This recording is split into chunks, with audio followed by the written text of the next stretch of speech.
আজ তোমাদের একটা ম্যাথ দেখাবো, সেটা হলো মেকানিক্সের পঞ্চম অধ্যায় ভরকেন্দ্র নির্ণয়। এখানে দেখো, এটা হলো একটা ট্রাপিজিয়াম সেকশন। এই ট্রাপিজিয়াম সেকশনকে ভরকেন্দ্র নির্ণয় করতে হবে। এখানে আমাদের সেকশন করতে হবে বা শাখা করতে হবে, তারপরে আমরা কি করব, ভরকেন্দ্র নির্ণয় করব। তো এখানে তোমার দেখো, এখানে কয়টা সেকশন করা যায়। তো আমরা দেখি, এটা হলো একটা সেকশন, ঠিক আছে।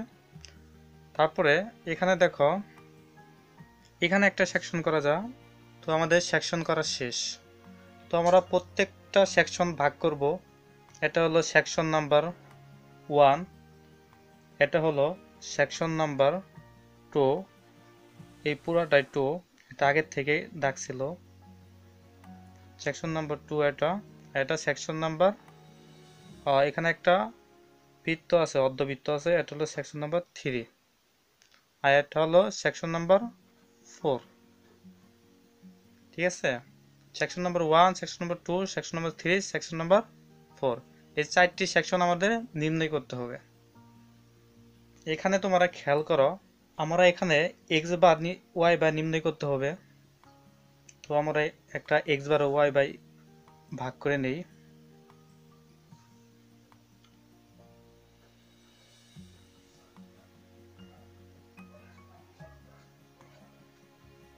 এটা মনে করো এক্স, এটা মনে করো ওয়াই, ঠিক আছে। এক্স থেকে ওয়াই, ওয়াই দিকে যাবে, সেটা হলো Y by. R x bar হলো ওয়াই থেকে এক্স এর যতটুকু দূরত্ব, সেটা হলো এক্স বার।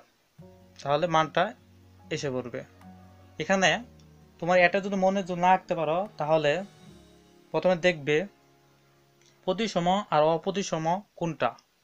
প্রতিসম সেগুলো যেগুলো সমান ভাগে, যে অক্ষরকে সমান ভাগে দুই ভাগে ভাগ করা যায়, তাদেরকে প্রতিসম বলে। আর অপ্রতিসম হলো যে অক্ষরকে সমান ভাগে ভাগ করা যায় না, সেগুলো হলো অপ্রতিসম। এটা হলো প্রতিসম, এটা সমান ভাগে ভাগ করা যায়, তার জন্য এটা প্রতিসম। প্রতিসম হলে শুধু ওয়াই নির্ণয় করবে, আর অপ্রতিসম হলে এক্স ওয়াই দুটোই নির্ণয় করবে, ঠিক আছে। তো এটা হলো প্রতিসম, তার জন্য আমাদের ওয়াই মান বের করতে হবে। তো এখানে দেখো, প্রথম সেকশনে আছে ত্রিভুজ একটা, ত্রিভুজের বর্গকেন্দ্র একটা। তো আমরা ত্রিভুজের ক্ষেত্রফলের সূত্র জানি, হাফ ইন্টু ভূমি গুণ উচ্চতা। তো এখানে দেখো, তো এখানে আবার দেখো তোমরা 20 সেন্টিমিটার আছে, এই 20 সেন্টিমিটারকে আমাদের ভাগ করতে হবে সেকশন অনুযায়ী। তো আমরা ভাগ করি, এটা দিব আমরা 7, এইটুকু হলো 6, এটা হলো 7, এটা সুন্দরভাবে ভাগ করে নিতে হবে, ঠিক আছে। বৃত্তই হলো 6, আর এটা পুরাটার মান 8। তো ভাগ করে নিলাম আমরা। তো আমরা ত্রিভুজের সূত্র জানি, হাফ ইন্টু দৈর্ঘ্য গুণন প্রস্থ বা ভূমি গুণ উচ্চতা। এখানে হলো, এটা হলো ভূমি, আর দৈর্ঘ্য হলো 10, এর দৈর্ঘ্য হলো 10, তাহলে দৈর্ঘ্য গুণন প্রস্থ 35 বর্গ সেন্টিমিটার। তো আমাদের এখানে এটা প্রতিসম, তার জন্য এটা কি করতে হবে, ওয়াই নির্ণয় করতে হবে, ওয়াই মানটা বের করতে হবে। ওয়াই মান হলো এটা 10, 10/3, অ্যান্সার এত আছে। এখন সেকশন যাব আমরা 2 এ, সেকশন তোমরা 2 খেয়াল করো। তো সেকশন 2 হলো একটা আয়তকার ক্ষেত্র। তো আয়তকার ক্ষেত্র আমরা জানি দৈর্ঘ্য গুণন প্রস্থ। তো এখানে দৈর্ঘ্য হলো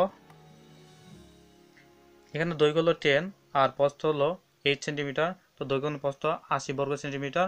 আর ওয়াই টু হলো, সূত্র হলো 10/2, এটা সূত্র হলো 5 সেন্টিমিটার। তারপর সেকশন 3 ক্ষেত্রে, সেকশন 3 হলো অর্ধবৃত্ত। অর্ধবৃত্ত আমরা সূত্র জানি পাই স্কয়ার ডিভাইডেড 2। এখানে দেখো, অর্ধবৃত্তের ক্ষেত্রফলের সূত্র পাই স্কয়ার ডিভাইডেড 2, আমরা পায়ের মান জানি 3.1416। আর অর্ধবৃত্ত আর এর মান হলো 3, তো ডিভাইডেড 2, ক্যালকুলেশন করলে হবে 14.13 সেন্টিমিটার। তারপরে অর্ধবৃত্তের এর y3 হবে, এখানে দেখো 4r ডিভাইডেড 3 পাই, তো 4r 4 ইন্টু 3 ডিভাইডেড 3 পাই, এটা ক্যালকুলেশন করলে হবে 1.27 সেন্টিমিটার। তো তারপরে একটা সেকশন আছে, সেটা হলো ত্রিভুজ সেকশন, এটা হলো সেকশন 4 নাম্বার। তো সেকশন 4 নাম্বার হবে, প্রথমটা যেরকম হবে 4টা ওরকমই হবে, কেন এর দুই পাশে এই মানটা একই সমান থাকে। তো তারপর দেখো হাফ ইন্টু দৈর্ঘ্য গুণ প্রস্থ, তাহলে হবে 35 সেন্টিমিটার। তো y4 এর মান হবে 10 ডিভাইডেড 3, এর হলো দৈর্ঘ্য বা এর উচ্চতা 10 সেন্টিমিটার ডিভাইডেড 3 ইকুয়াল 3.33 সেন্টিমিটার। তো তারপর এখানে আমাদের y বার নির্ণয় করতে হবে, y বার equal a1 y1 plus a2 y2 minus a3 y3 plus a4 y4। আমরা এখানে কেন মাইনাস হবে, বা আমরা এখানে কেন মাইনাস দিলাম, বা এখানে আমরা কেন মাইনাস প্রয়োগ করলাম, ঠিক আছে। এই মাইনাসটা কেন হবে, এই মাইনাসটা হবে এর হলো ফাপানল। এই ফাপানল যে কোনো ম্যাথ এরকম থাকলে, ফাপানল থাকলে সেখানে মাইনাস হবে। এই সেকশন বা ট্রাপিজিয়াম বা অন্য কোনো ক্ষেত্রে কিছু থাকতে পারে, এরকম ভরকেন্দ্র থাকে, আর এগুলোকে ভরকেন্দ্র বলা হয়, যেভাবে দাগগুলো দেওয়া আছে। আর ত্রিভুজের মধ্যে কেন্দ্র বলা হয়, বা একটা মিডটার্ম বিন্দু দেওয়া হয়, ওটা বলে কেন্দ্র। আর এগুলো যে দাগগুলো আছে একটা ঘনবস্তু বা ভরকেন্দ্র বলে। তারপরে তোমার এখানে দেখো এই মাইনাসটা হবে যেখানে ফাঁপানল থাকবে, যেখানে অর্ধবৃত্ত থাকতে পারে বা বৃত্ত থাকতে পারে, সেখানে থাকলে হবে কি মাইনাস, ফাঁপানল থাকলে হবে মাইনাস। আমরা এখানে বসাই দেওয়া হবে, ক্যালকুলেশন করলে হবে 4.52 সেন্টিমিটার। তো হয়ে গেল আমাদের ম্যাথটা।